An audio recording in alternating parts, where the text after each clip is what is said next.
All right, let's get right into this one. Today, we're going to unpack a short but honestly really powerful story about belonging. It's all about that tricky balance between finding your community and staying true to your own beliefs. This whole story, it really just circles around this one big question. And it's a good one to think about, right? Can you actually become part of a group, a community, without having to shave off the edges of who you are? This story has a pretty beautiful take on it.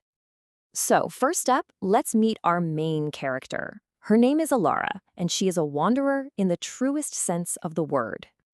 Now, Alara isn't just aimlessly roaming. No, her journey is guided by something deeper, her own internal compass, her own sense of what's right. It's not so much about the destination for her, it's about making sure the journey itself is authentic. And here's what I think is so cool about the story, the way it describes her beliefs. They're like these smooth, well-worn stones that she carries with her. They aren't loud or flashy, they're personal, they're solid, and they've been shaped by her own unique life experiences. These are her fundamental truths. And this, of course, brings us to her big problem. She's just like any of us. She's looking for some warmth, for connection, but she's also really scared. Scared that to find it, she's going to have to defend her beliefs, those stones of hers, or even worse, give them up entirely. It's that age-old tension, isn't it? The need to belong versus the need to be yourself. Well, one night, she comes across a place that seems to be offering exactly what she needs. It's called the Whispering Hearth. From a distance, it looks perfect.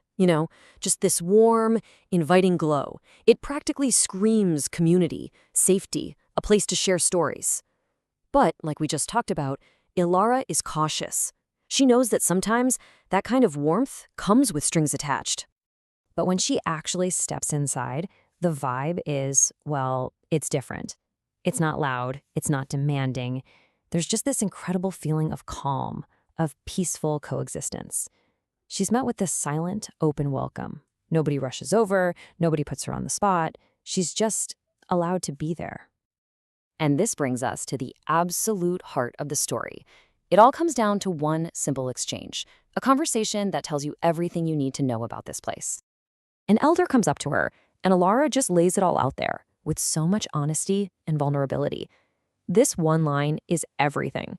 She's not saying she doesn't want community. She's just rejecting the idea that community has to equal conformity. She wants to connect with people, not be changed by them. And this slide just lays out that difference so perfectly. See, connection is all about listening. It's about respecting that everyone has their own truth. It builds a real community. Conversion, on the other hand, asks you to change. It pushes one single truth. It creates conformity. The Whispering Hearth is all about what's on the left side of this chart. And the elder's response? It's just perfect. It's an invitation, not a requirement. The rules here are incredibly simple. Share if you want to, and listen with respect. That's it. There's no hidden agenda. It's just about sharing the warmth of the fire. So what does Alara learn from all of this? Well, it completely changes how she thinks about what it means to belong. Her path to feeling like she belonged wasn't a transaction, It was this gentle, natural process.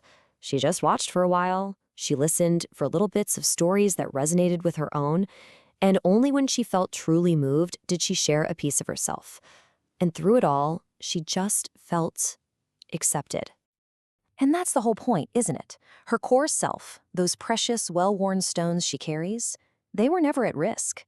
She never had to defend them, she never had to hide them away. Just her being there was enough.